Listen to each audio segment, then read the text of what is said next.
بسم الله الرحمن الرحيم الحمد لله رب العالمين صلى الله وسلم وبارك على عبده ورسوله نبينا محمد وعلى آله وأصحابه أجمعين أما بعد صلاة التطوع അഥവാ നിർബന്ധമല്ലാത്ത ഐച്ഛികമായ നിസ്കാരങ്ങൾ അതിനെക്കുറിച്ചാണ് നമ്മൾ പറഞ്ഞു വന്നത്. ഇതിൽ ജുമുഅക്ക് ശേഷം റസൂലുള്ളാഹി സ്വല്ലല്ലാഹു അലൈഹി വസല്ലമയുടെ സുന്നത്തായി പല റിവായത്തുകൾ വന്നിട്ടുണ്ട്. അതിനെ ഒരുമിപ്പിച്ച് ഉലമാക്കൾ പറഞ്ഞിട്ടുള്ളത്, അത് വീട്ടിൽ വെച്ചാണെങ്കിൽ ജുമുഅക്ക് ശേഷം 2, മസ്ജിദിൽ വെച്ചാണെങ്കിൽ 4 എന്നാണ്. ബാക്കി റവാത്തിബുകളെ കുറിച്ച് നമ്മൾ പറഞ്ഞിട്ടുണ്ട്. ഇനി സലാത്തുൽ ലൈൽ, രാത്രി നമസ്കാരം, അതിനെക്കുറിച്ചാണ് പറയാനുള്ളത്. അഫ്ളലു സ്വലാത്തി ബഅദൽ മക്തൂബ സലാത്തുൽ ലൈൽ, നിർബന്ധ നമസ്കാരങ്ങൾക്ക് ശേഷം ഏറ്റവും ഫضലുള്ള നിസ്കാരം രാത്രി നിസ്കാരമാണ്. റസൂലുള്ളാഹി സ്വല്ലല്ലാഹു അലൈഹി വസല്ലം അവിടുത്തെ രാത്രി നമസ്കാരത്തെക്കുറിച്ച് ഒരുപാട് ഹദീസുകൾ വന്നിട്ടുണ്ട്. ചുരുക്കി അതിന്റെ സമയം, സലാത്തുൽ ലൈലിന്റെ സമയം സലാത്തുൽ ഇശാഇന് ശേഷം തുലൂഉൽ ഫജ്ർ വരെയാണ്.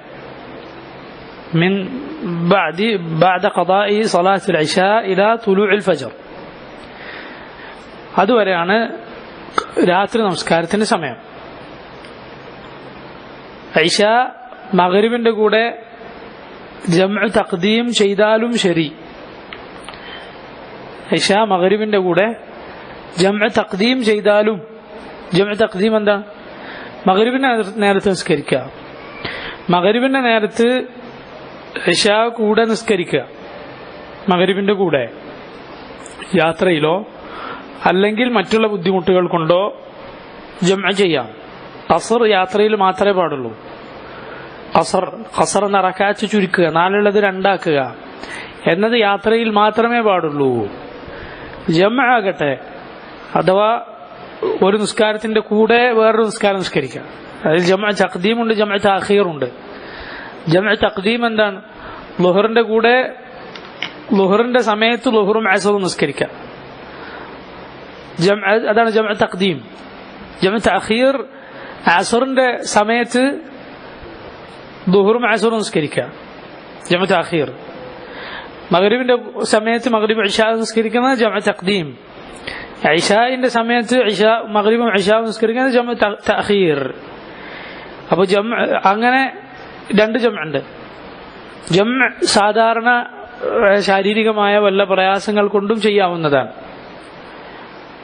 വല്ല രോഗവും ഉണ്ടായാലോ അല്ലെങ്കിൽ ഗർഭിണികളായ സ്ത്രീകൾ പ്രയാസപ്പെടുന്ന സമയങ്ങൾ, അതുപോലെ ചില അൽ ഹദസുൽ ദായിം എന്ന് പറയുന്ന അവസ്ഥയുള്ള ആളുകൾ, അൽ ഹദസുൽ ദായിം, ഹദസുൽ ദായിം സ്ഥിരമായി വുളു മുറിഞ്ഞു പോവുക, വുളു നിൽക്കൂല, വുളു മുറിഞ്ഞുകൊണ്ടേയിരിക്കുക, അങ്ങനെയുള്ള അവസ്ഥയുള്ള ആളുകൾക്കും ജംഅ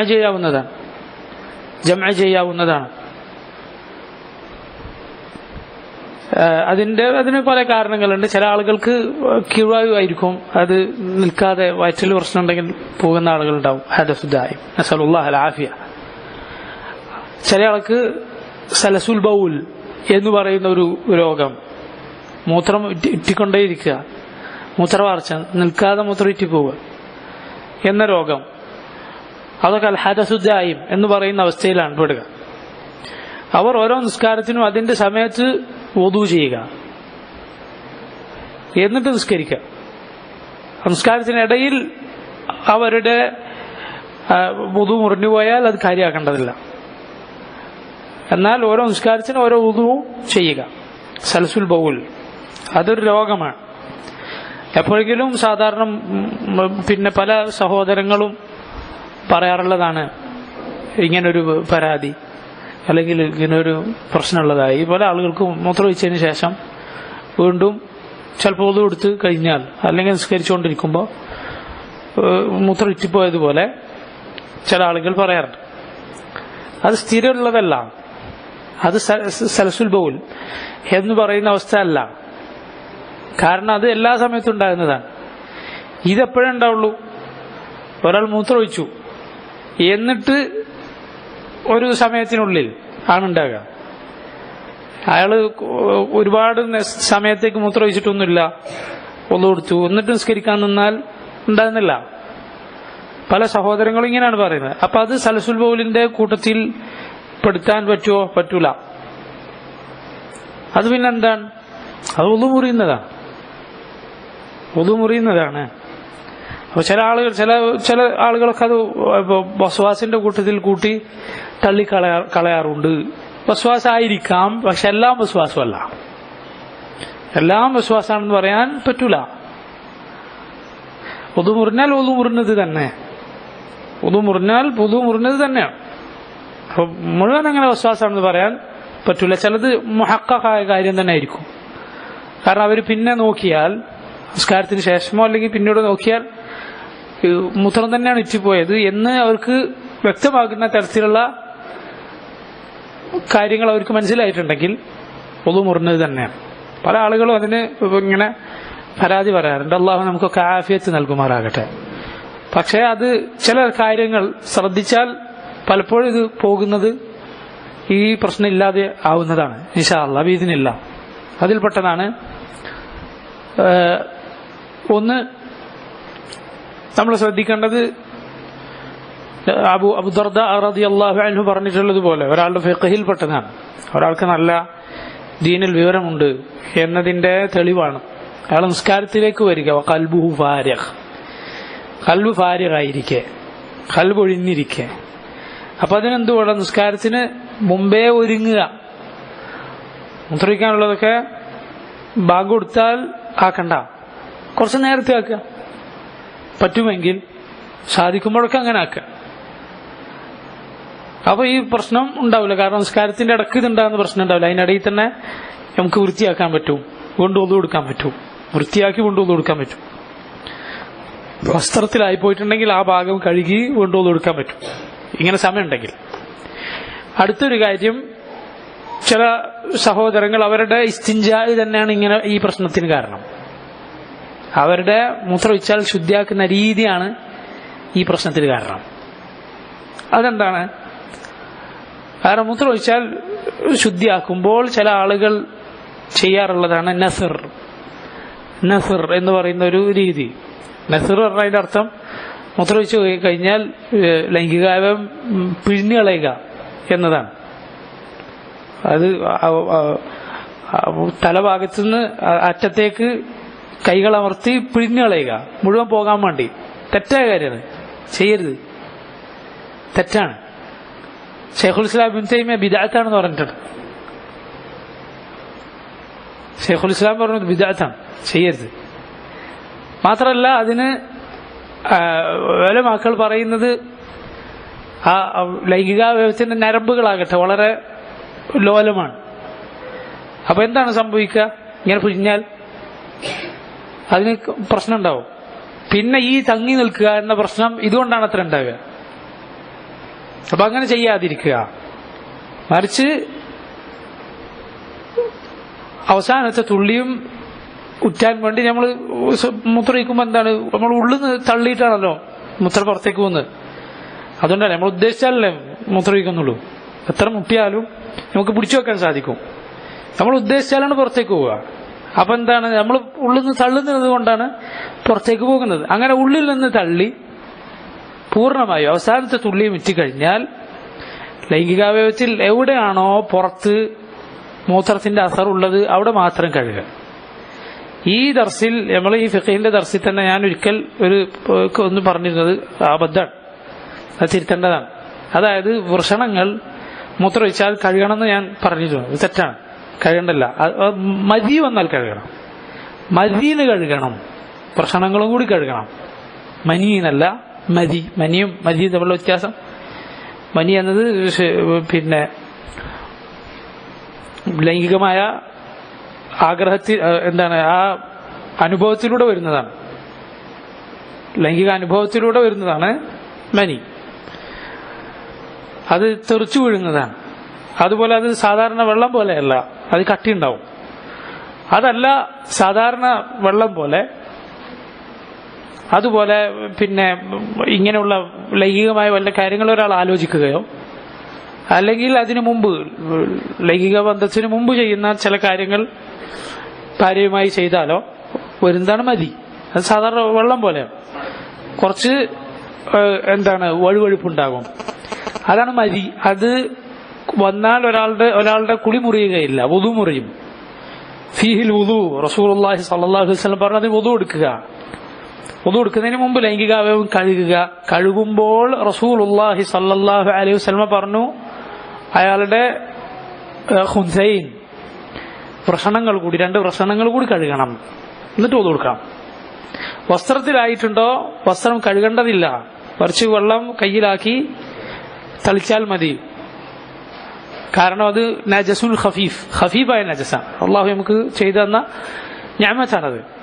ഖഫീഫായ നജസാണ്. കുട്ടികളുടെ മുലപ്പാൽ മാത്രം കുടിക്കുന്ന ആൺകുട്ടികളുടെ മൂത്രം എങ്ങനെയാണോ അതുപോലെ, മുലപ്പാൽ മാത്രം കുടിക്കുന്ന ആൺകുട്ടികളുടെ മൂത്രം എങ്ങനെയാണോ അതുപോലെ. അത് കഴുകേണ്ടതില്ല, തളിച്ചാൽ മതി. വെള്ളം കയ്യിലെടുത്ത് ഒരു കഫിൽ വെള്ളമെടുത്ത് അഥവാ കയ്യിൽ വെള്ളമെടുത്ത് അതിന്റെ മുകളിൽ തളിച്ചാൽ മതി, എന്നതുപോലെ ചെയ്താൽ മതി. പക്ഷെ ആ സമയത്ത് വ്രണങ്ങൾ കൂടി കഴുകണം. അപ്പൊ അത് പറയുന്ന കൂട്ടത്തിൽ ഞാൻ ഈ ദർസിൽ പറഞ്ഞിട്ടുണ്ട്, മൂത്രയിച്ചാലും അങ്ങനെ കഴുകണമെന്ന്. അത് തെറ്റാണ്, ഖത്താണ്. അങ്ങനെ കഴുകേണ്ടതില്ല. മറിച്ച് അത് പിന്നീടാണ് നമുക്ക് മനസ്സിലായത്. അതുകൊണ്ടാണ് ഇതിനും കൂടി ബാധകമാണെന്ന് എന്നാണ് ഞാൻ വിചാരിച്ചത്, അതുകൊണ്ട് പറഞ്ഞതാണ്. അങ്ങനെ കഴുകേണ്ടതില്ല. മറിച്ച് മൂത്രമൊഴിച്ചാൽ എവിടെയാണോ മൂത്രമായിട്ടുള്ളത് അവിടെ കഴുകേണ്ടതുള്ളൂ. നസീർ ചെയ്യരുത്, അഥവാ പിഴിഞ്ഞു കളയാൻ ശ്രമിക്കരുത്. മറിച്ച് സ്വാഭാവികമായി കഴുകുക. അപ്പൊ നമുക്ക് വേഗം എഴുന്നേൽക്കാൻ പറ്റും. ഇത് നല്ല രീതിയാണ്. ഇതുപോലെ ശീലിച്ചാൽ ഇൻഷാ അല്ലാഹ് ബിഇദ്നില്ലാഹ് ഈ ഇറ്റുപോകുക എന്ന പ്രശ്നം ഇല്ലാതാവും ഇൻഷാ അല്ലാഹ് ബിഇദ്നില്ലാഹ്. അതുപോലെ നോക്ക്, ചില കാര്യങ്ങൾ നമ്മൾ പരിഹാരമാണെന്നാണ് വിചാരിക്കുന്നത്, പക്ഷെ അതായിരിക്കും പ്രശ്നം. നമ്മൾ പരിഹരിക്കാൻ ചെയ്യുന്നതായിരിക്കും. നമ്മൾ വിചാരിക്കും അങ്ങനെ കളഞ്ഞാൽ പിന്നെ ഉണ്ടാവില്ല, പക്ഷെ അതായിരിക്കും പ്രശ്നം. അതുപോലെ ചില സഹോദരങ്ങൾ അവരുടെ അനുഭവത്തിൽ വന്നിട്ടുള്ളതാണ്, ധാരാളമായി വെള്ളം കുടിച്ചാൽ ഈ പ്രശ്നം നിൽക്കാന്നുള്ളത്. വെള്ളം കൂടുതൽ കുടിക്കുമ്പോൾ ഈ പ്രശ്നം ഇല്ലാതായി പോകുന്നു. വെള്ളം കുറച്ച് കുടിക്കുന്ന ദിവസം ഇതുണ്ടാവുന്നു, ഇറ്റിപ്പോകുന്നു. വെള്ളം കൂടുതൽ കുടിക്കുന്ന ദിവസം ഇല്ലാതായി പോകുന്നു. അത് ചില സഹോദരങ്ങൾ അവരുടെ അനുഭവത്തിൽ വന്നിട്ടുള്ളതാണ്. പിന്നെ നബി സല്ലല്ലാഹു അലൈഹി വസല്ലം പറഞ്ഞ ആദാബുകൾ മൂത്രമൊഴിക്കുമ്പോൾ നമ്മൾ പാലിക്കും. ഇരുന്ന് മൂത്രമൊഴിക്കും.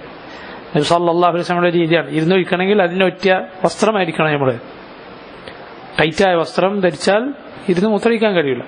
കുട്ടികൾക്കൊക്കെ മദ്രസയിലൊക്കെ വരുന്ന കുട്ടികൾ, ചെറിയ കുട്ടികൾ, അവരെല്ലാവരുടെയും വേഷം ഇതാണ്.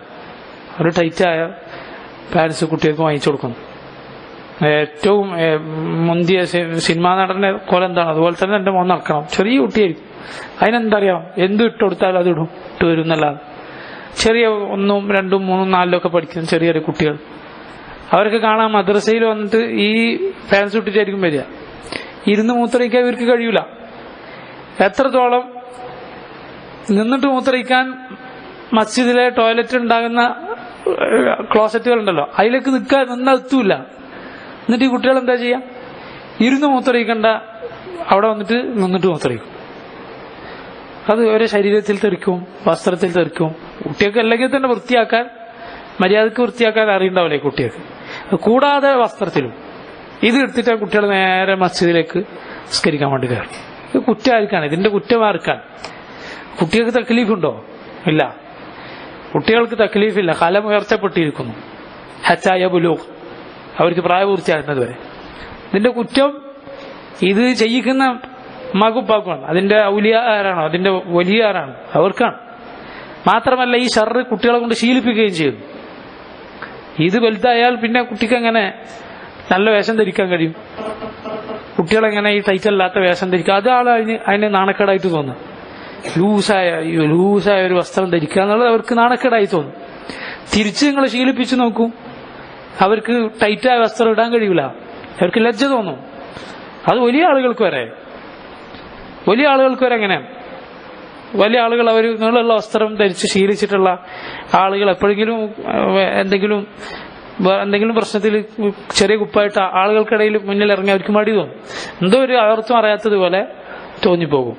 അത് നമ്മളെന്താണ് ശീലിക്കുക, അതുപോലെയാണ്, ശീലിക്കുന്നത് പോലെയാണ് നമുക്ക് അനുഭവങ്ങൾ ഉണ്ടാകുക. അപ്പോൾ ഈ കുട്ടികളെ ഈ മോശം അദബ് പഠിപ്പിക്കുന്നതിന് കുറ്റം രക്ഷിതാക്കൾക്കുണ്ടാവും.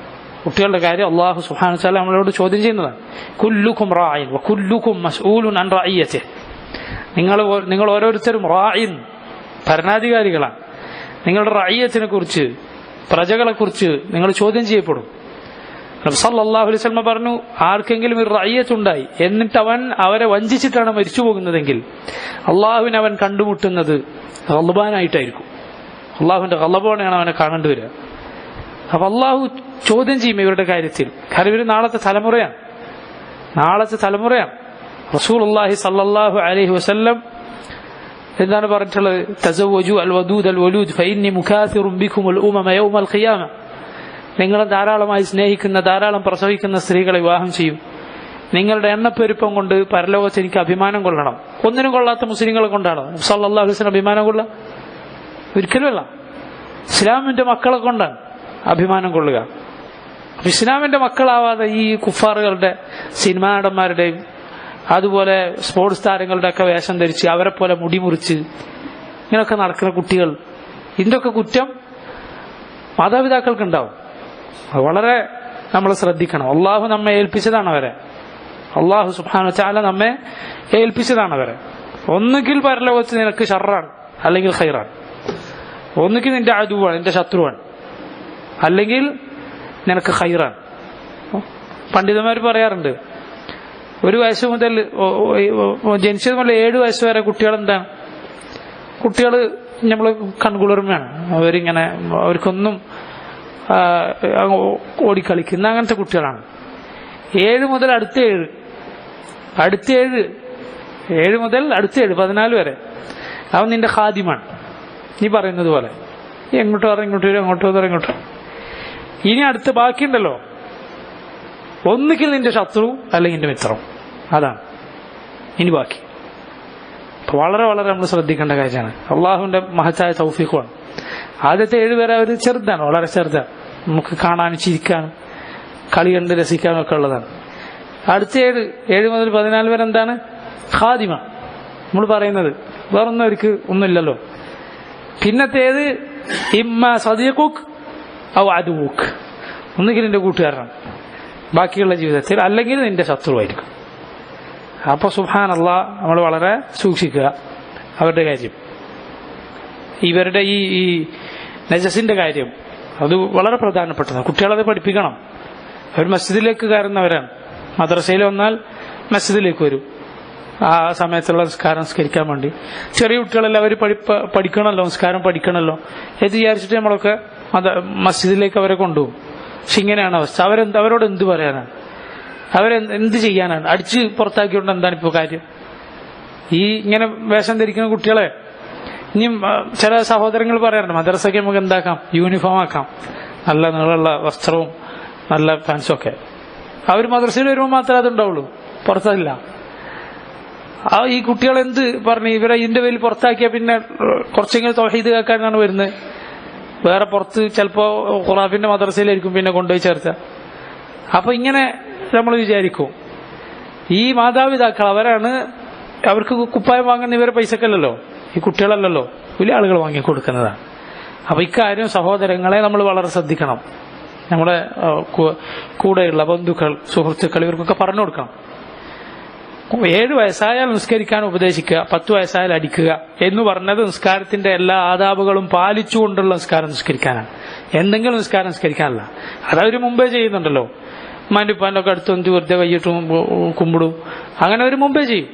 7 വയസ്സായാലും അവർ ഉപദേശിക്കുക, 10 വയസ്സായാലും അടിക്കുക എന്ന് പറഞ്ഞാൽ എങ്ങനെയെങ്കിലും നിസ്കരിക്കാനല്ല, മറിച്ച് നിസ്കാരത്തിന്റെ ആദാബുകൾ അത് പാലിച്ചുകൊണ്ട് നിസ്കരിക്കാൻ ശീലിപ്പിക്കുകയാണ് വേണ്ടത്. നമ്മൾ പറഞ്ഞു വന്നത് ഈ അൽ ഹദസുദ്ദായിം, സ്ഥിരമായുള്ള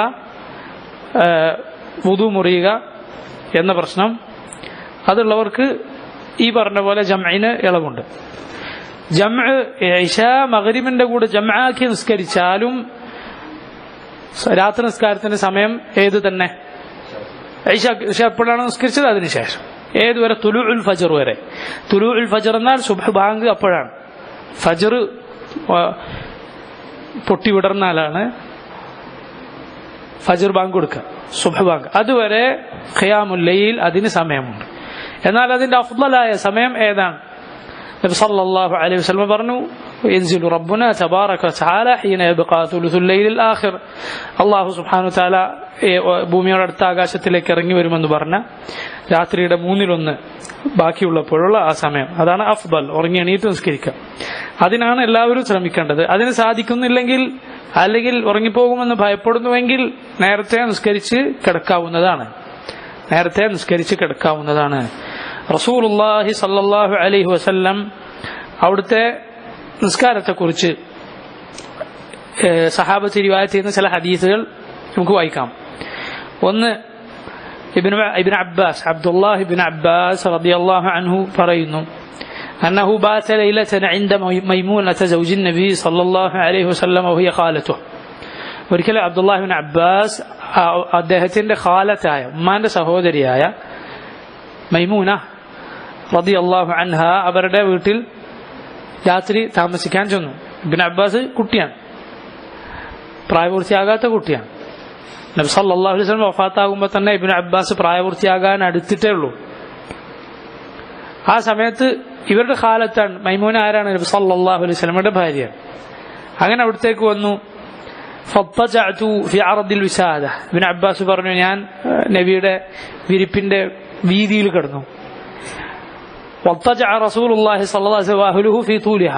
നബിയും അവിടുത്തെ ഭാര്യയും അതിന്റെ നീളത്തിൽ കിടന്നു. അത്രയല്ല, നബി സല്ലല്ലാഹു അലൈഹി വസല്ലമയുടെ ഹുജറാത്താണ്, ചെറിയ ചെറിയ അറകളാണ്. റസൂലുള്ളാഹി സ്വല്ലല്ലാഹു അലൈഹി വസല്ലം അങ്ങനെ കിടന്നു, അവിടുത്തെ ഭാര്യയും ഞാൻ ഇങ്ങനെ കിടന്നു. അങ്ങനെ ഫനാമ റസൂലുള്ളാഹി സ്വല്ലല്ലാഹു അലൈഹി വസല്ലം ഹത്താ ഇദാ ഇൻതസഫൽ ലൈൽ ഔ ഖബ്ലഹു ബിഖലീൽ ഔ ബഅദഹു ബിഖലീൽ.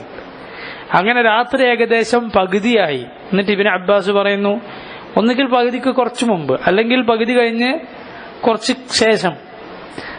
അങ്ങനെ സമയമായപ്പോൾ ഇസ്തൈഖള റസൂലുള്ളാഹി സ്വല്ലല്ലാഹു അലൈഹി വസല്ലം, നബി സല്ലല്ലാഹു അലൈഹി വസല്ലം എഴുന്നേറ്റു. അപ്പൊ ഇബ്നു അബ്ബാസ് എന്തായിട്ടില്ല, ഉറങ്ങിയിട്ടില്ല. ഇബ്നു അബ്ബാസ് എന്തിനാണ് അവിടെ പോയത്? ഇബ്നു അബ്ബാസ് റസൂൽ സല്ലല്ലാഹു അലൈഹി വസല്ലം രാത്രിത്തെ അമൽ കാണാനാണ്. നബിയുടെ അമൽ. ഇബ്നു അബ്ബാസിന് വേണ്ടി റസൂലുള്ളാഹി സ്വല്ലല്ലാഹു അലൈഹി വസല്ലം ദുആ ചെയ്തിട്ടുണ്ട്, അല്ലാഹുമ്മ അല്ലിംഹുൽ ഖുർആൻ, അല്ലാഹുവേ ഖുർആൻ പഠിപ്പിക്കണമേ, തഫ്സീർ പഠിപ്പിക്കണമേ എന്ന് ദുആ ചെയ്തിട്ടുണ്ട്. റസൂലുള്ളാഹി സ്വല്ലല്ലാഹു അലൈഹി വസല്ലം അവിടുത്തെ ഖളാഉൽ ഹാജക്ക് വേണ്ടി പോയപ്പോൾ, അവിടുന്ന് പ്രാഥമിക ആവശ്യത്തിന് വേണ്ടി പോയപ്പോൾ ഇബ്നു അബ്ബാസ് എന്ത് ചെയ്തു? നബി സല്ലല്ലാഹു അലൈഹി വസല്ലമയുടെ നേരെ നബി ആവശ്യത്തിന് ഇരുന്ന സ്ഥലത്തല്ല, കുറച്ചടുത്തായി വെള്ളം വെച്ചു കൊടുത്തു. അങ്ങനെ റസൂലുള്ളാഹി സ്വല്ലല്ലാഹു അലൈഹി വസല്ലം എണീറ്റ് നോക്കുമ്പോൾ അടുത്ത് തന്നെ ഉണ്ട് വെള്ളം. നബി അതെടുത്തു, നബി ഉപയോഗിച്ചു. നബി സല്ലല്ലാഹു അലൈഹി വസല്ലം ചോദിച്ചു, ആരാണ് ഇത് വെച്ചത്? ഇബ്നു അബ്ബാസാണ്. അപ്പോൾ റസൂലുള്ളാഹി സ്വല്ലല്ലാഹു അലൈഹി വസല്ലം ദുആ ചെയ്തു, അല്ലാഹുമ്മ ഫഖിഹു ഫിദ്ദീൻ, ദീനിൽ ഫിഖ് നൽകണമേ. കാരണം ഒരു ഫിഖ് ബുദ്ധി ഉണ്ട് എന്നുള്ളതിന്റെ അടയാളമാണ് ആ കുട്ടി ചെയ്തത്. കൊണ്ടുകൊടുക്കാതിരുന്നില്ല, അപ്പൊ നബിക്ക് വെള്ളം കിട്ടാൻ ബുദ്ധിമുട്ടാവും. എന്നാൽ നേരെ നബിയുടെ ആവശ്യം നിർവഹിക്കുന്നിടത്ത് ചെന്നതുമല്ല, അത് മോശമല്ലേ? രണ്ടിനെ നടുക്കുള്ള ഒരു കാര്യം ചെയ്തു. അത് അവിടുത്തെ കുട്ടിയായിരുന്നിട്ടും ആ ബുദ്ധിയാണ് സൂചിപ്പിക്കുന്നത്. അപ്പോൾ നബി സല്ലല്ലാഹു അലൈഹി വസല്ലം ദുആ ചെയ്തു. ഇതുപോലെ റസൂലുള്ളാഹി എഴുന്നേൽക്കുന്നത് കണ്ടു. ഫജലസ യംസഹു النوم عن وجهه بيده. റസൂലുള്ളാഹി എഴുന്നേറ്റപ്പോൾ തന്റെ കൈ കൊണ്ടിങ്ങനെ മുഖം തടവുന്നുണ്ടായിരുന്നു. അഥവാ ഉറക്കം തടവി കളയുന്നു എന്നാണ്. ഉറക്കം എന്താക്കുന്നു? നബി സല്ലല്ലാഹു അലൈഹി വസല്ലം മുഖം തടവി ഉറക്കം കളയുന്നു. അങ്ങനെ ثم قرأ, എന്നിട്ട് അവിടുന്ന് ഓതി العشر الآيات الخواتم من سورة آل عمران. സൂറത്ത് ആല ഇമ്രാനിലെ അവസാനത്തെ 10 ആയത്തുകൾ രാത്രി എണീറ്റ് ഓതാൻ സുന്നത്താണ്. ഇന്ന ഫീ ഖൽഖി സമാവാതി വൽ അർദി ഇഖ്തിലാഫിൽ ലൈലി വൻ നഹാരി ലആയാതിൻ ലിഉലിൽ അൽബാബ് എന്ന് തുടങ്ങിയ അവസാനം വരെയുള്ള 10 ആയത്തുകൾ. 200 ആയത്താണ് സൂറത്ത് ആല ഇമ്രാനിലുള്ളത്, 190 തൊട്ട് അവസാനം വരെ. അങ്ങനെ ثم قام إلى شن معلقة, അങ്ങനെ തൂക്കിയിട്ട ഒരു പാത്രം ഉണ്ടായിരുന്നു അവിടെ, വെള്ളമുള്ള പാത്രം. അതിൽ ചെന്ന് ഫതവദ്ദഅ മിൻഹാ ഫഅഹ്സന വുദൂഅഹ് നബി സല്ലല്ലാഹു അലൈഹി വസല്ലം വുദൂ ചെയ്തു, നന്നായി വുദൂ ചെയ്തു. ثم قام يصلي എന്നിട്ട് നിസ്കരിക്കാൻ തുടങ്ങി, രാത്രി നിസ്കാരം. قال ابن عباس പറയുന്നു فقمت فصنعت مثل ما صنع, ഞാൻ എണീറ്റു നബി ചെയ്ത പോലൊക്കെ ഞാനും ചെയ്തു. എന്നിട്ട് ثم ذهبت فقمت الى جنبه, ഞാൻ ചെന്ന് നബി സല്ലല്ലാഹു അലൈഹി വസല്ലമയുടെ അടുത്ത് നിന്നു. അപ്പോൾ ഇബ്നു അബ്ബാസ് നിന്നത് നബിയുടെ ഇടതുഭാഗത്തായിരുന്നു, അറിയില്ല. فوضع يده اليمنى على رأسي, അപ്പോൾ നബി സല്ലല്ലാഹു അലൈഹി വസല്ലം അവിടുത്തെ കൈ പിന്നിലേക്കിട്ട് എൻ്റെ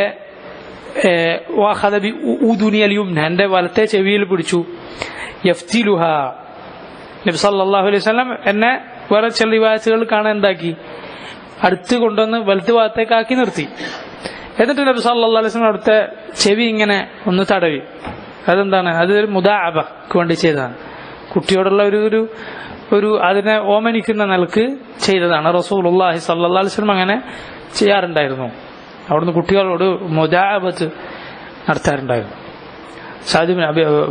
അനസ് ഇബ്നു മാലിക് റളിയല്ലാഹു അൻഹു പറഞ്ഞിട്ടുണ്ട്, ഇൻ കാന റസൂലു സ്വല്ലല്ലാഹു അലൈഹി വസല്ലം ലയുഖാലിതുനാ ഹത്താ യഖൂല ലിഅഖി ലി സഗീർ യാ അബാ ഉമൈർ മാ ഫഅല നുഗൈർ. റസൂലുള്ളാഹി ഞങ്ങളോട് കൂടിക്കലരാറുണ്ടായിരുന്നു. കുട്ടിയാണ് അനസ്. എത്രത്തോളം, എൻ്റെ ഒരു ചെറിയ അനുജൻ ഉണ്ടായിരുന്നു എനിക്ക്, അബൂ ഉമൈർ എന്നാണ് പേര്. അതിനൊരു കുരുവി ഉണ്ടായിരുന്നു, നുഗൈർ എന്നാണ് പറയാ, ഒരു ചെറിയ കുരുവി. അതേ കൊണ്ടപ്പോൾ ഇത് കളിക്കും. അങ്ങനെ ഒരു ദിവസം ഈ കുരുവി ചത്തുപോയി. അപ്പൊ കുട്ടി ഇങ്ങനെ വിഷമിച്ചിരിക്കണം, കുരുവി ചത്തേ. അപ്പൊ നബി സല്ലല്ലാഹു അലൈഹി വസല്ലം വന്നിട്ട് അതിനോട് ചോദിക്കുന്നു, യാ അബാ ഉമൈർ മാ ഫഅല നുഗൈർ. അബൂ ഉമൈർ, എന്ത് പറ്റി, നുഗൈറിന് എന്ത് പറ്റി, എന്റെ കുരുവിയുടെ. നോക്ക് റസൂലുള്ളാഹി സ്വല്ലല്ലാഹു അലൈഹി വസല്ലം അവിടുത്തെ തവാദുഅ നോക്ക്. ഇതാരാണിത്? അള്ളാഹുവിന്റെ റസൂലാണ്, അവിടുത്തെ ഭരണാധികാരിയാണ്, അള്ളാഹുവിന്റെ റിസാലത്ത് എത്തിച്ചു കൊടുക്കുന്ന നബിയാണ്. എന്തൊക്കെ ഉത്തരവാദിത്തങ്ങളുണ്ട് റസൂലുള്ളാഹിക്ക് സല്ലല്ലാഹു അലൈഹി വസല്ലം. എന്നിട്ട് കുട്ടിയോട് അതിന്റെ സങ്കടത്തിൽ നബി സല്ലല്ലാഹു അലൈഹി വസല്ലം പങ്കുചേർന്നു. യാ അബാ ഉമൈർ മാ ഫഅല നുഗൈർ. ആ ഹദീസിന്റെ പ്രത്യേകത എന്താണെന്നറിയോ, അതിന്റെ മുഴുവൻ, അതിന്റെ ഒരു തല തൊട്ട് അടുത്ത തല വരെ പണ്ഡിതന്മാർ പറഞ്ഞു ഇതിൽ ഒരുപാട് ഫായിദകളുണ്ട് ഈ ഹദീസിൽ. ഇബ്നു ഹജർ അൽ അസ്ഖലാനി 100 എണ്ണം എണ്ണി പറഞ്ഞു. ആ ഒരു ഹദീസ് 100 എണ്ണം എണ്ണി പറഞ്ഞു. ആ ഹദീസിന്റെ മുഴുവൻ അക്ഷരങ്ങൾ എണ്ണി നോക്കിയാൽ 100 ഉണ്ടാവില്ല, പക്ഷെ അതിൽ 100 ഫായിദകൾ ഇബ്നു ഹജർ എണ്ണി പറഞ്ഞിട്ടുണ്ട്, ഒരുപാട്. അതിൽപ്പെട്ടതാണ് കുരുവിയെ വളർത്താം, ജായിസ്. പക്ഷിയെ വളർത്തുക എന്നുള്ളത്, അല്ലെങ്കിൽ ജന്തുക്കളെ വളർത്തുക എന്നുള്ളത് ജായിസാണ്, അനുവദനീയമാണ്. വിലക്കപ്പെട്ട ചില ജന്തുക്കളുണ്ട്, അതൊഴികെ. അതിന് ഭക്ഷണം കൊടുത്താൽ മതി. അതുകൊണ്ടാണ് പൂച്ചയെ വളർത്തിയ സ്ത്രീയെക്കുറിച്ച് പൂച്ചയെ കെട്ടിയിട്ട സ്ത്രീയെക്കുറിച്ച് റസൂലുള്ളാഹി സ്വല്ലല്ലാഹു അലൈഹി വസല്ലം എന്താ പറഞ്ഞത്? അതിന് ഭക്ഷണം കൊടുത്തതുമില്ല, ഭൂമിയിൽ നിന്ന് തിന്നാൻ അതിനെ വിട്ടതുമില്ല.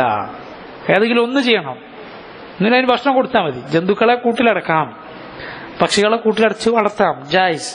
പക്ഷെ അതിന് ഭക്ഷണം കൊടുക്കണം. ചില പക്ഷികളുണ്ട് അതിന് കൂട്ടിൽ വളരാൻ കഴിയില്ല, കൂട്ടിലിട്ട് അപ്പ ചത്തുപോകും. അതിന് ആകാശത്ത് പറന്ന് നടക്കാൻ മാത്രമേ പറ്റുള്ളൂ. അങ്ങനെയുള്ളതിനെ കൂട്ടിലിടാൻ പാടില്ല, ജായിസാണ്. അല്ലാത്തത് ജായിസാണ്. അപ്പൊ അത് വളർത്താം എന്നതിന് ഇതിന് തെളിവുണ്ട്. അതുപോലെ ചെറിയ കുഞ്ഞിയത്ത് സ്വീകരിക്കാം എന്നതിന് ഇതിൽ തെളിവുണ്ട്. 2 ചെറിയ കുട്ടിയെ കുഞ്ഞിയത്ത് സ്വീകരിക്കാം എന്നതിന് തെളിവുണ്ട്. 3 അങ്ങനെയുള്ള കുട്ടിയെ കുഞ്ഞിയത്ത് വിളിക്കാം എന്നതിന് തെളിവുണ്ട്. അതുപോലെ കുഞ്ഞിയത്തിടുമ്പോ അങ്ങനെ ഒരു മകൻ ഉണ്ടായിക്കൊള്ളണമെന്നില്ല. ആ കുട്ടിക്ക് ഉമൈർ എന്നുള്ള മകനുണ്ടോ? ഇല്ല, അബൂ ഉമൈർ എന്നാണ് നബി സല്ലല്ലാഹു അലൈഹി വസല്ലം വിളിച്ചിട്ടുള്ളത്. അങ്ങനെ ഒരുപാട്. അതിനു മുമ്പ് അവരുടെ വീട്ടിലേക്ക് റസൂലുള്ളാഹി സ്വല്ലല്ലാഹു അലൈഹി വസല്ലം വരുന്നതും ഒക്കെ കൂടിയതാണ് ഹദീസ്. അതിൽ നിന്നൊക്കെയാണ് ഇബ്നു ഹജർ റഹിമഹുല്ലാഹ് 100 ഫായിദകൾ എണ്ണി ഫത്ഹുൽ ബാരിയിൽ പറഞ്ഞിട്ടുള്ളത്. അപ്പൊ ഇങ്ങനെയാണ് നബി സല്ലല്ലാഹു അലൈഹി വസല്ലം കുട്ടികളോട് മുദാഅബത്ത് കാണിക്കാറുണ്ടായിരുന്നു. കുട്ടികളോട് റസൂലുള്ളാഹി സ്വല്ലല്ലാഹു അലൈഹി വസല്ലം അവരോട് തമാശ പറയാറുണ്ടായിരുന്നു, അവരെ കളിപ്പിക്കാറുണ്ടായിരുന്നു. അങ്ങനെ നബി സല്ലല്ലാഹു അലൈഹി വസല്ലം ഫസല്ല, ഇബ്നു അബ്ബാസ് പറയുകയാണ്, ഫസല്ല റക്അതൈനി ثم ركعتين ثم ركعتين ثم ركعتين ثم ركعتين ثم ركعتين ركعتين എത്ര പ്രാവശ്യം പറഞ്ഞു? 6 പ്രാവശ്യം പറഞ്ഞു. അപ്പൊ എത്ര റക്അത്തായി? 12 റക്അത്തായി. ഏത് നിസ്കാരമാണ്? രാത്രി നിസ്കാരം. ഇമാം ബുഖാരി മുസ്ലിം ഒക്കെ റിവായത്ത് ചെയ്ത ഹദീസാണ്. ثم أوتر എന്നിട്ട് നബി സല്ലല്ലാഹു അലൈഹി വസല്ലം വിത്റാക്കി. എത്രയായി അപ്പോ? 13. ثم اضطجع എന്നിട്ട് റസൂലുള്ളാഹി സ്വല്ലല്ലാഹു അലൈഹി വസല്ലം കിടന്നു. ഹത്താ അതാഹുൽ മുഅദ്ദിൻ, മുഅദ്ദിൻ വരുന്നത് വരെ, ബിലാൽ വിളിക്കാൻ വന്നു അതുവരെ. ഫഖാമ, എന്നിട്ട് റസൂൽ സല്ലല്ലാഹു അലൈഹി വസല്ലം എഴുന്നേറ്റു. ഫസല്ലാ റകഅതൈനി ഖഫീഫതൈൻ, 2 റകഅത്ത് ലഘുവായി നിസ്കരിച്ചു. അതേതാണ്? സുബ്ഹിന് മുമ്പുള്ള 2 റകഅത്ത്. സുമ്മ ഖറജ ഫസല്ല സുബ്ഹ്, എന്നിട്ട് പോയി സുബ്ഹ് നിസ്കരിച്ചു. ഇത് സഹീഹ് ബുഖാരിയിലും മുസ്ലിമിലും ഒക്കെ റിവായത്ത് ചെയ്യപ്പെട്ട ഹദീസാണ്.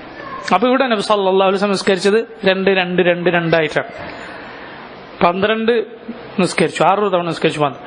എന്നിട്ട് 1 നിസ്കരിച്ചു. അങ്ങനെ 13 പൂർത്തിയാക്കി. അപ്പൊ ചില ആളുകൾ പറയാറുണ്ട് സുബ്ഹിന് മുമ്പുള്ള 2 റക്അത്ത് കൂടി കൂട്ടിയിട്ടാണ് 13 അല്ലെങ്കിൽ 11. ഇതിലിപ്പോ വേറെ തന്നെ വന്നിട്ടുണ്ട് ഈ ഹദീസിൽ. സുബ്ഹിന് മുമ്പുള്ള 2 റക്അത്ത് ഈ 13 കൂടാതെയാണ് ഇബ്നു അബ്ബാസ് റളിയല്ലാഹു അൻഹു പറഞ്ഞിട്ടുള്ളത്. ഇബ്നു അബ്ബാസ് റളിയല്ലാഹു അൻഹു അങ്ങനെയാണ് പറഞ്ഞിട്ടുള്ളത്. നമുക്ക് എല്ലാവർക്കും അറിയാം, ആയിഷ റളിയല്ലാഹു അൻഹ അവിടുത്തെ ഹദീസിലും ഇതുപോലെ വന്നിട്ടുണ്ട്, 11 കൂടുതൽ വന്നിട്ടുണ്ട്.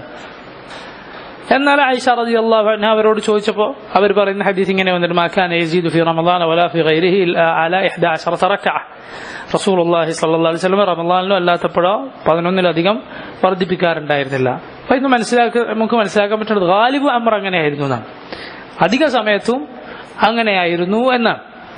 നോക്കൂ നിങ്ങൾ, ഇതാ ഇബ്നു ഉമർ റിവായത്ത് ചെയ്യുന്നു, സഅല റജുലുൻ അന്നബിയ സല്ലല്ലാഹു അലൈഹി വസല്ലം വഹുവ അലൽ മിമ്പർ, മിമ്പറിലായിരിക്കും ഒരാൾ ചോദിച്ചു, മാ തറാ ഫി സലാത്തിൽ ലൈൽ, എന്താണ് രാത്രി നിസ്കാരത്തെ കുറിച്ച് നബിയെ എനിക്ക് പറഞ്ഞു തരൂ. ഖാൽ, അപ്പോൾ റസൂലുള്ളാഹി സ്വല്ലല്ലാഹു അലൈഹി വസല്ലം പറഞ്ഞു, മസ്നാ മസ്നാ, രാത്രി നിസ്കാരം എങ്ങനെയാണ്? മസ്നാ മസ്നാ, 2 ആയിട്ടാണ്, 2 റക്അത്ത് 2 റക്അത്തായിട്ടാണ്. ഫൈദാ ഖശിയ സുബ്ഹ, സുബ്ഹ് നീ ഭയപ്പെട്ടാൽ സല്ലാ വാഹിദതൻ, എങ്ങനെ നിസ്കരിക്കട്ടെ? സുബ്ഹ് ഭയപ്പെട്ടാൽ ഒറ്റൊന്നാക്കുക, അങ്ങനെ വിത്തറാക്കുക. ഫഔതറത് ലഹു മാ സല്ല, ഇതുവരെ നിസ്കരിച്ചതൊക്കെ അതോടെ വിത്തറായി, അതുവരെ നിസ്കരിച്ചതൊക്കെ അതോടെ വിത്തറായി. അപ്പൊ ഈ ഹദീസിൽ നിന്നാണ് ഉലമാക്കൾ പറഞ്ഞിട്ടുള്ളത് 11-ൽ കൂടുതൽ നിസ്കരിക്കുന്നത് പാടില്ല എന്ന് പറയാൻ പറ്റൂല. വളരെ ഷാദായ ഒരു അഭിപ്രായമാണ്, വളരെ ഷാദ്. നമ്മുടെ നാട്ടിൽ വളരെ ഗംഭീരമായ ആകത്തുകയാണ്, നവോത്ഥാന പ്രസ്ഥാനത്തിന്റെ ആകത്തുകയാണെന്ത് 11 റക്അത്ത് കൂടുതൽ നിസ്കരിക്കാൻ പാടില്ല. അത് മുൻഗാമികൾ റഹിമഹുമുള്ള അവർക്കിടയിൽ ഇങ്ങനൊന്ന് അറിയപ്പെട്ടിട്ടേ ഇല്ല, 11-ലധികം പാടില്ല എന്നത്. കാരണം 11 നബി സല്ലല്ലാഹു അലൈഹി വസല്ലം അവരുടെ നിസ്കാരം വളരെ ദീർഘമായിരുന്നു. അപ്പൊ ദീർഘമായി നിസ്കരിക്കുകയാണെങ്കിൽ എന്താണ്, ഒരാള് സുബ്ഹിയാകുന്നവരെ നിസ്കരിച്ചു 11, അതല്ലാത്ത സമയത്ത് അല്ലെങ്കിൽ ഒരാൾ കുറച്ചായിട്ടാണ് നിസ്കരിക്കുന്നത്. അപ്പൊ കുറച്ചായി നിസ്കരിച്ചിട്ട് 11 നിർത്തുന്നതിനേക്കാൾ അഫ്ദലാണെന്ത്, അതിൽ കൂട്ടുക എന്നുള്ളത്. അപ്പൊ 11 അഫ്ദൽ എന്നും പറയാൻ സാധിക്കൂല, എന്നും പറയാൻ കഴിയൂല. അപ്പൊ അതൊക്കെ അനാവശ്യമായ തർക്കങ്ങളാണ്. എത്രത്തോളം അള്ളാഹു അല്ലാത്തവരെ വിളിച്ച് പ്രാർത്ഥിക്കാം, എന്ത് പരസ്യമായി പറയുന്ന ആളുകൾ. അള്ളാഹു അല്ലാത്തവരെ വിളിച്ച് തേടാം, അത് ദീനായി കൊണ്ടിടക്കണം. ആ കൗമിനോട് വരെ തറാവീഹ് 11 ഉണ്ടോ അതിൽ കൂടുതൽ പാടുണ്ടോ എന്നുള്ള സംവാദം നടത്തിയ നാടാണിത്. അതിനേക്കാളും വലിയ വിഡിത്തം വേറെ എന്തെങ്കിലും ഉണ്ടോ? ഈ കൗമിന് എന്ത് തറാവീഹ്? തറാവീഹ് 11 നിസ്കരിച്ചിട്ട് എന്താ കാര്യം? ഒരു നിസ്കാരം അള്ളാഹു സ്വീകരിക്കൂല. അള്ളാഹു അല്ലാത്തവരെ വിളിച്ച് പ്രാർത്ഥിക്കുന്നവരുടെ ഏത് നിസ്കാരം അള്ളാഹു സ്വീകരിക്കാനാണ്? അവരോട് സുബ്ഹിൽ ഖുനൂത്തുണ്ടോ ഇല്ലേ എന്ന് തർക്കിച്ചിട്ട് എന്ത് കാര്യം? അതേ കൗമിനോട് വേറെ സംഭവം നടത്തിയിട്ടുണ്ട്, പെണ്ണുങ്ങൾക്ക് പള്ളിയിൽ പോകാൻ പറ്റൂല്ലേ? സുബ്ഹാനല്ലാഹ്, വലിയ ഭീമന അബദ്ധങ്ങളാണ് ഇതൊക്കെ, ചെറിയ അബദ്ധങ്ങളല്ല, വലിയ അപാരമായ അബദ്ധങ്ങളാണ്. ചരിത്രപരമായ വിഡ്ഢിത്തം എന്നൊക്കെ പറയാറുണ്ടല്ലോ, എന്നതുപോലെ എന്ത് കാര്യമുള്ളത്? അവരോട് അതല്ലാതെ സംസാരിക്കാൻ പാടില്ല. എങ്ങനെ അവരോട് ബാക്കിയുള്ള ദീനിന്റെ വിഷയങ്ങൾ പറയാൻ അവർക്ക് എന്ത് യോഗ്യത ഉള്ളത്? അള്ളാഹു അല്ലാത്തവരെ വിളിച്ച് പ്രാർത്ഥിക്കുക, ഇസ്ലാമിന്റെ അടിവേര് മുറിച്ചു കളയുന്ന ആശയം, അത് പറയുന്നവൻ അത് സംസാരിക്കട്ടെ, അതിനുള്ള തെളിവ് പറയട്ടവൻ. എന്ത് തെളിവാണുള്ളത്? ഒരു തെളിവില്ല. അള്ളാഹുവിന്റെ കിതാബ് മുഴുവൻ തൗഹീദാണ്, ലാ ഇലാഹ ഇല്ലല്ലാഹ് എന്ന് പറയാൻ വേണ്ടിയിട്ടാണ് അള്ളാഹിന്റെ നബിമാർ മുഴുവൻ വന്നത്. ഇതിനെതിരുള്ള വാദം പറഞ്ഞ് ഇസ്ലാമിൽ നിന്ന് പുറത്തുപോയവർ, ഇസ്ലാമിൽ നിന്ന് ഉമ്മത്തിനെ പുറത്തേക്ക് കൊണ്ടുപോകുന്നവർ, അവനോടെന്ത് തറാവീഹിന്റെ റക്അത്ത്, അവനോടെന്ത് സ്ത്രീകളുടെ പള്ളിപ്രവേശം? മാത്രമല്ല ഈ വിഷയങ്ങളാകട്ടെ ഹക്കല്ല പല ആളുകളും പറയുന്നതും ആളുകളും പണ്ടുകൊണ്ടേ അവർ പഠിച്ചു വെച്ചത് അങ്ങനെ പറയുന്നു എന്ന് മാത്രം. ഇപ്പൊ ഉദാഹരണത്തിന് സ്ത്രീകളുടെ പള്ളി പ്രവേശം, അത് എന്താണ് ഹക്ക്? അതിലെന്താണ്? അവർക്ക് ജായിസാണ്, യജൂസ്. സ്ത്രീകൾക്ക് പള്ളിയിലേക്ക് വരൽ നിസ്കരിക്കൽ ജായിസാണ്. അഫ്ളൽ എവിടെയാണ്? വീട്ടിലാണ്. നബി സല്ലല്ലാഹു അലൈഹി വസല്ലം ഹദീസാണ്, ലാ തംനഉ ഇമാ അല്ലാഹി മസാജിദ് അല്ലാഹ്, അള്ളാഹുവിന്റെ അടിയാത്തികളെ മസ്ജിദുകളെ തൊട്ട് നിങ്ങൾ തടയരുത്. ബാക്കി എന്താണ്? വബുയൂതുഹുന്ന ഖൈറുൽ ലഹുന്ന, അവരുടെ വീടാണ് അവർക്ക് ഖൈർ. ആദ്യത്തെ ഭാഗം മാത്രം പറഞ്ഞ് സംവാദം നടത്തുന്ന ആളുകളാണ്. രണ്ടാമത്തെ ഭാഗം അതിലെന്ത് തർക്കമുള്ളത്? എന്ത് തർക്കിക്കേണ്ട ആവശ്യം എന്താണുള്ളത്? എന്നാൽ ഈ ഖൗമ ചെയ്യുന്നത് ശരിയല്ല. മസ്ജിദുകൾക്ക് സ്ത്രീകൾക്ക് സൗകര്യം ചെയ്തു കൊടുക്കാതിരിക്കുക, അത് ശരിയല്ല. യാത്രക്കാരികളായ സ്ത്രീകൾക്ക് നിസ്കരിക്കാനുള്ള സ്ഥലം എന്ന് ബോർഡ് വെക്കുക, അത് ഈ പറഞ്ഞതുപോലെ പണ്ട് പറഞ്ഞു പോയിട്ടുണ്ട്, പറ്റൂല. അതുകൊണ്ടുള്ള വാശിക്കാണ്. അത് അപ്പുറത്തുള്ള വാശിയാണത്. അപ്പോ അത് സ്ത്രീകൾ മസ്ജിദിലേക്ക് വന്നിരുന്നു എന്നുള്ളത് അഖിലുള്ള ഒരാളും അത് തർക്കിക്കുകയില്ല. കാരണം അത്രയും നബി സല്ലല്ലാഹു അലൈഹി വസല്ലമയുടെ കാലത്ത് സ്ത്രീകൾ മസ്ജിദിലേക്ക് വന്നിട്ടുണ്ട്. എന്താ വീടല്ലേ അഫ്ദൽ, അവരെങ്ങനെ പിന്നെ പള്ളിയിലേക്ക് വന്ന്? സഹാബത്ത് മഫ്ദൂല് ചെയ്യൂല എന്ന് ആരാണ് പറഞ്ഞത്? അഫ്ദലും മഫ്ദൂലും എന്ന് പറഞ്ഞാൽ ഒന്ന് ചെയ്ത കുറ്റമല്ലല്ലോ. ഒന്ന് അഫ്ദൽ എന്ന് പറഞ്ഞാൽ അതാണ് കൂടുതൽ ശ്രേഷ്ഠം. അതിന്റെ അർത്ഥം എന്താ? മഫ്ദൂൽ ചെയ്താൽ കുറ്റം കിട്ടുമെന്നല്ല.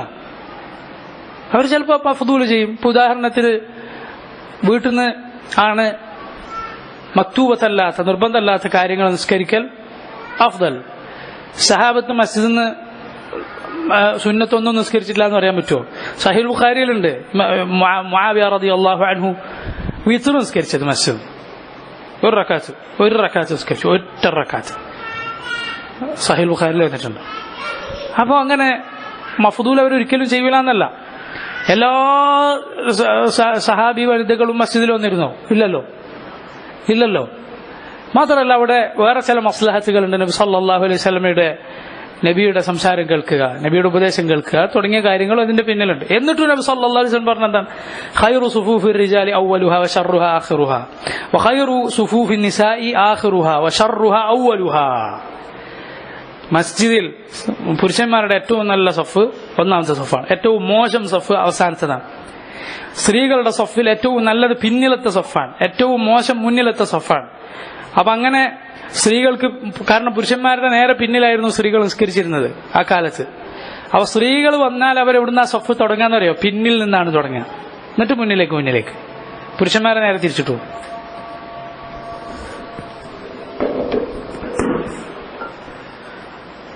മാത്രല്ല അള്ളാഹു അല്ലാത്തവരോട് വിളിച്ച് തേടുന്നവരോട് ഇങ്ങനെയുള്ള കാര്യങ്ങൾ തർക്കിക്കാൻ പോയാൽ അവര് നമ്മളെ ശുഗലിലാക്കി കളയും. ഇതിനൊക്കെ അവന് തെളിവുണ്ട് കൊടുക്കേണ്ട നേരം അതാണ് അവരുടെ രീതി. അതാണ് ഇങ്ങനെയുള്ള കാര്യങ്ങൾ പറഞ്ഞ് എവിടെ കൈകെട്ടണം, എവിടെ തറാവി എത്ര റക്അത്താണ്, സ്ത്രീകളുടെ പള്ളി പ്രവേശനം, ഇങ്ങനത്തെ കാര്യത്തിലൊക്കെ പറഞ്ഞ് അതിന്റെ തെളിവ് കൊണ്ടുവന്ന് അതിന്റെ മറുപടി കൊടുത്ത് എന്നാൽ ഫലം എന്താണ്? ഒരു ഫലമില്ല. ഇവനത് പഠിച്ച് മനസ്സിലാക്കാനാണോ പറയുന്നത്? ഒരിക്കലുമല്ല. മാനിതായിരിക്കും അധികവും. അള്ളാഹു അല്ലാത്തവരെ വിളിച്ച് പ്രാർത്ഥിക്കാം എന്ന് പറയുന്നവനാണ്. അത് അവിടെ വെച്ചുകൊണ്ടാണ് ഇങ്ങനത്തെ കാര്യത്തിൽ നമ്മളോട് തർക്കിക്കുന്നത്. അവന് മുഴുവൻ തെളിവ് കൊടുത്ത് ബോധ്യപ്പെടുത്തി എന്ത് ഫായത ഉള്ളത്? ഒരു ഫായതയില്ല. അപ്പോ അവർ തർക്കത്തിൽ ജയിക്കാൻ വേണ്ടി ഇങ്ങനത്തെ വിഷയങ്ങളിൽ ആളുകൾ കൊടുത്തുവിടുകയും ചെയ്യും. ഒരിക്കലും സംസാരിക്കാൻ പാടില്ല. അള്ളാഹു അല്ലാത്തവരെ വിളിച്ചു തേടാൻ പറ്റുമോ ഇല്ലേ പറ, ആദ്യം അത് പറ, എന്നിട്ട് ബാക്കി. അത് മുസ്ലിമാണ്, എന്നിട്ടല്ലേ തറാവി സംസ്കാരം, എന്നിട്ടല്ലേ കയ്യോടെ കെട്ടേണ്ടത്. ഇനി പറ്റൂലാതാണോ? എന്നാ പറ, മൗലൂദ് ഓതാൻ പറ്റുമോ? അതിലുണ്ടല്ലോ അല്ലാത്തവരെ വിളിച്ചു തേടുന്ന വരി. അപ്പോ അടുത്ത ഇത് കൊണ്ടുവരും. അത് അങ്ങനെയല്ല, അതിന്റെ അർത്ഥം ഇങ്ങനെയല്ല. അത് സംസാരിച്ച് ശരി അള്ളാഹു അല്ലാത്തവരെ വിളിച്ചു തേടാൻ പാടില്ല എന്ന് പറഞ്ഞാൽ പിന്നെ ബിദ്അത്തുകളുടെ കാര്യം സംസാരിക്കണം. അഖീദയിലുള്ള വലിയ വലിയ ബിദ്അത്തുകൾ. നബി സല്ലല്ലാഹു അലൈഹി വസല്ലമയെ തവസ്സുലാക്കി അള്ളാഹിനോട് ദുആ ചെയ്യുക, ഔലിയാക്കന്മാരെ തവസ്സുലാക്കി ദുആ ചെയ്യുക. അള്ളാഹിനോടാണ് തേടുന്നത്, പക്ഷെ ഇവരുടെ ബർക്കത്തുണ്ട്. അതുപോലെ ഖബറുകൾ കെട്ടിപ്പൊക്കുക, നേർച്ചകൾ, ഉറൂസുകൾ, ഇതുപോലെ അഖീദയെ ബാധിക്കുന്ന ഒരുപാട് വലിയ വലിയ വിഷയങ്ങൾ. അതും അള്ളാഹു അല്ലാത്തവരെ വിളിച്ച് തേടുകയില്ല എന്ന് പറഞ്ഞാൽ മാത്രം. അതല്ലാതെ ഇങ്ങനത്തെ വിഷയങ്ങളിൽ ഒരിക്കലും തർക്കിച്ചത് കൊണ്ട് യാതൊരു കാര്യമില്ല. മാത്രമല്ല ഇതിൽ വിഷയം ഇങ്ങനെ തന്നെയാണ്. ഇപ്പൊ ഉമർ ഇബ്നുൽ ഖത്താബ് റളിയല്ലാഹു അൻഹുവിന്റെ കാലത്ത് ഉമർ 20 നിസ്കരിക്കാൻ കൽപ്പിച്ചതായിട്ടുള്ള റിവായത്ത് ശരിയാണ്. ചിലർ അതിന്റെ സനദിൽ ചില പ്രശ്നങ്ങൾ പറഞ്ഞിട്ടുണ്ട്. പക്ഷെ പല ആളുകൾ അത് സഹിഹാണെന്ന് പറഞ്ഞിട്ടുണ്ട്.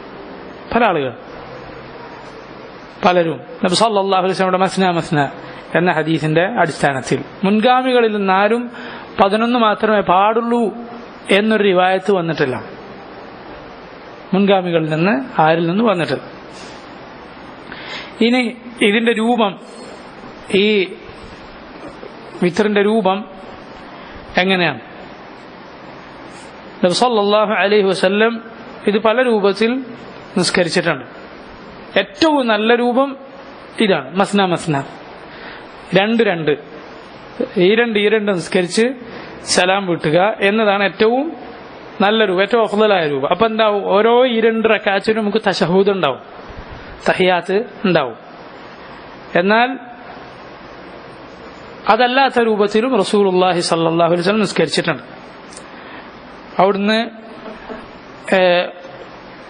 അവിടുത്തെ ഹദീസിൽ നിന്ന് നമുക്ക് മനസ്സിലാക്കാൻ പറ്റിയ കാര്യമാണ്, സഹാബത്ത് ചെയ്തു തന്നിട്ടുള്ള കാര്യമാണ്. അവർ 1 നിസ്കരിച്ചിട്ടുണ്ട്, 3, 5, 7 അങ്ങനെ മുകളിലേക്ക് അവർ നിസ്കരിച്ചിട്ടുണ്ട്.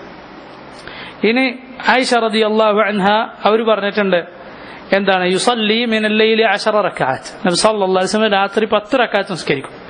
യുസല്ലിമു മിൻ കുല്ലി സിൻതൈൻ, ഓരോ 2ലും അവിടുന്ന് സലാം മുട്ടും. വയൂസിറു ബിവാഹിദ, എന്നിട്ട് 1 റക്അത്ത് നിസ്കരിക്കും. അങ്ങനെ ഹദീസിൽ വന്നിട്ടുണ്ട്. അതുപോലെ ആയിഷ റളിയല്ലാഹു അൻഹയിൽ നിന്ന് ഉമ്മു സലമയിൽ നിന്ന് വന്നിട്ടുണ്ട്, നബി സല്ലല്ലാഹു അലൈഹി വസല്ലം നിസ്കരിക്കുന്ന വേറൊരു രൂപം. അതെങ്ങനെയാണ്? ശ്രദ്ധിക്കുക. എങ്ങനെയാണ്? 7 റക്അത്ത് റസൂലുള്ളാഹി സ്വല്ലല്ലാഹു അലൈഹി വസല്ലം നിസ്കരിക്കും. 7 റക്അത്ത്. എങ്ങനെ? ഒറ്റൊന്നിലും ഇരിക്കാതെ, ഒന്നിലും എന്ത് ചെയ്യാതെ? ഇരിക്കാതെ 7 റക്അത്ത്. തശഹുദിൽ ഇരിക്കാതെ, സലാം വിട്ടാതെ 7 റക്അത്ത് ഒരുമിച്ച് റസൂലുള്ളാഹി സ്വല്ലല്ലാഹു അലൈഹി വസല്ലം നിസ്കരിക്കും. എങ്ങനെയാണ്? വറുബ്ബമ ജലസ ലിസ്സാദിസ, ആറാമത്തേതെത്തിയാൽ നബി സല്ലല്ലാഹു അലൈഹി വസല്ലം തശഹുദിനിരിക്കും. തശഹുദിനിരുന്നിട്ട് അത്തഹിയാത്ത് ചൊല്ലി സലാം വിട്ടാതെ എണീക്കും 7ാമത്തേന്. എന്നിട്ട് 7ാമത്തേതിന് ഇരുന്ന് അവിടുന്ന് സലാം വിട്ടും. മനസ്സിലായോ? ഇത് നബി സല്ലല്ലാഹു അലൈഹി വസല്ലമയിൽ നിന്ന് വന്നിട്ടുണ്ട്. ഏറ്റവും അഫ്ളലായ രൂപം ഏതാണ്? നമ്മൾ പറഞ്ഞു മസ്ന. അതാണ് നബി ചോദിച്ചപ്പോൾ പറഞ്ഞ രൂപം. എന്നാൽ ഇതൊക്കെ ഹദീസിൽ, സഹിഹായ ഹദീസുകളിൽ സ്ഥിരപ്പെട്ടു വന്നിട്ടുള്ള കാര്യമാണ്. വേറൊരു രീതി നബി സല്ലല്ലാഹു അലൈഹി വസല്ലം ചെയ്തത്, 5 നിസ്കരിക്കും, 5 റക്അത്ത് ലാ യജ്ലിസു ഇല്ലാ ഫി ആഖിരിഹ, അവസാനത്തിൽ മാത്രമേ ഇരിക്കുള്ളൂ, അവസാനത്തിൽ മാത്രമേ ഇരിക്കൂ, അതിൻ്റെ ഇടയിൽ ഇരിക്കുകയില്ല. ചിലപ്പോൾ നബി സല്ലല്ലാഹു അലൈഹി വസല്ലം എന്ത് ചെയ്യും? 8 റക്അത്ത് നിസ്കരിച്ചിട്ട് 8 റക്അത്ത് നിസ്കരിക്കും. 8 എങ്ങനെ? 2 സലാം വിട്ടിട്ട് മസ്ന ആയിട്ട് ഓരോ 2ലും തശഹുദ് ചൊല്ലി സലാം വിട്ടി 8 നിസ്കരിക്കും. എന്നിട്ട് സുമ്മ യൂത്തുറു ബി 5 യസ്റുദുഹ ജമിഅ, 5 ഒറ്റ നിസ്കാരം സലാം വിട്ടാതെ. പിന്നെ അപ്പൊ എത്രയായി? 8, 5, 13. ഇങ്ങനെ നബി സല്ലല്ലാഹു അലൈഹി വസല്ലം നിസ്കരിച്ചിട്ട്. അതുപോലെ വേറൊരു ഹദീസിൽ വന്നിട്ടുള്ള കാര്യമാണ്, നബി സല്ലല്ലാഹു അലൈഹി വസല്ലം 9 റക്അത്ത് നിസ്കരിക്കും. 9 റക്അത്ത് നിസ്കരിക്കും. യജ്ലിസു ഫിസ്സാമിന, 8ാമത്തേലാണ് ഇരിക്കുക, അതുവരെ ഇരിക്കൂല. 8ാമത്തേലാണ് ഇരിക്കുക, അതുവരെ ഇരിക്കൂല. ഒരേ നിസ്കാരം തന്നെ, ഇരിക്കാതെ ഒരു റക്അത്തിന് അടുത്ത റക്അത്തിലേക്ക്, ഒരു റക്അത്തിന് അടുത്ത റക്അത്തിലേക്ക്, അങ്ങനെ 8ാമത്തേൽ ഇരുന്ന് തശഹുദ് ചൊല്ലും. എന്നിട്ട് എണീറ്റ് 9ാമത്തെ റക്അത്ത് നിസ്കരിക്കും. 8ൽ മാത്രം ഇരിക്കും. എന്നിട്ട് സലാം മുട്ടാതെ എണീറ്റ് 9 കൂടി നിസ്കരിച്ചിട്ട് നബി സല്ലല്ലാഹു അലൈഹി വസല്ലം സലാം വിട്ടു. ഇതെല്ലാം നബി സല്ലല്ലാഹു അലൈഹി വസല്ലമയിൽ നിന്ന് സ്ഥിരപ്പെട്ടു വന്നിട്ടുള്ള കാര്യമാണ്. എന്നാൽ ഏറ്റവും ഖൈർ ഏതാണ്? മസ്ന. പക്ഷേ വേറൊരു കാര്യം ശ്രദ്ധിക്കേണ്ടത്, 3 റക്അത്ത് നിസ്കരിക്കാമല്ലോ. 3 നിസ്കരിക്കുമ്പോൾ ഇതേപോലെ ചെയ്യാം. ഒന്നിച്ച് നിസ്കരിക്കാം. നമ്മൾ അവസാനം അങ്ങനെയാണ് വിച്ചറാക്കാറുള്ളത്. സാധാരണ തറാവിനൊക്കെ അവസാനം 2 റക്അത്ത് നിസ്കരിക്കും. പക്ഷേ ഏതാണ്? സബ്ഹിസ്മ റബ്ബിക്കൽ അഅല, 2ാമത്തേൽ ഖുൽ യാ അയ്യുഹൽ കാഫിറൂൻ സലാം വിട്ടു. എന്നിട്ട് അവസാനത്തെ റക്അത്ത് ഒറ്റ റക്അത്തായി നിസ്കരിക്കും. അങ്ങനെയല്ലാതെ 3 ഒരുമിച്ച് നിസ്കരിക്കാം. പക്ഷെ മഗ്രിബ് പോലെ ആക്കാൻ പാടില്ല. അത് നബി സല്ലല്ലാഹു അലൈഹി വസല്ലമയിൽ നിന്ന് വിലക്ക് വന്നിട്ടുണ്ട്. മഗ്രിബിന്റെ രൂപത്തേക്കാക്കരുത്. മഗ്രിബിന്റെ രൂപത്തിൽ എന്ന് പറഞ്ഞാൽ എങ്ങനെ? 2ാമത്തെ റക്അത്തിൽ തശഹുദിനിരുന്ന് അത്തഹിയാത്ത് ചൊല്ലി എന്നിട്ട് നമ്മൾ എന്താക്കുക? സലാം മുട്ടാതെ എണീക്കുക. അങ്ങനെയല്ല മഗ്രിബ്. എന്നിട്ട് 3ാമത്തെ റക്അത്ത് അതുപോലെ ആക്കാൻ പാടില്ല. പിന്നെന്ത് ചെയ്യണം? തശഹുദ് ഇല്ലാതെ എണീക്കുക മൂന്നാമത്തെ. അങ്ങനെ അത് നബി സല്ലല്ലാഹു അലൈഹി വസല്ലം ഹദീസുകൾ വിലക്ക് വന്നിട്ടുണ്ട്. മഗ്രിബ് പോലെ ആക്കുന്നത് വിലക്കിയ ഹദീസ് വന്നിട്ടുണ്ട്. അപ്പോൾ നമ്മൾ മനസ്സിലാക്കുക, ഇരണ്ടിൽ സലാം വിട്ടുക എന്ന രൂപത്തിൽ മാത്രമല്ല നബി സല്ലല്ലാഹു അലൈഹി വസല്ലമയിൽ വന്നിട്ടുള്ളൂ. ഇങ്ങനെ തുടർച്ചയായി നിസ്കരിക്കുക, സലാം വിട്ടാതെ തശഹുദിനിരിക്കാതെ നിസ്കരിക്കുക. എന്നിട്ട് അവസാനത്തതിൽ തശഹുദിനിരിക്കുക, അല്ലെങ്കിൽ അവസാനത്തിന് മുമ്പുള്ളതിലിരിക്കുക, പിന്നത്തെ സലാം വിട്ട, ഇങ്ങനെ രൂപം വന്നിട്ടുണ്ട്. അപ്പോൾ ഈ വിഷയത്തിൽ സലാത്തുൽ ലൈലിന്റെ വിഷയം വളരെ വാസിയാണ്, വിശാലമാണ്. നബി സല്ലല്ലാഹു അലൈഹി വസല്ലം പല രൂപത്തിൽ നമുക്കത് പഠിപ്പിച്ചു തന്നിട്ടുണ്ട്. والله تعالى أعلم. صلى الله وسلم وبارك على عبده ورسوله نبينا محمد وعلى آله وأصحابه أجمعين. سبحانك اللهم وبحمدك أشهد أن لا إله إلا أنت أستغفرك وأتوب إليك.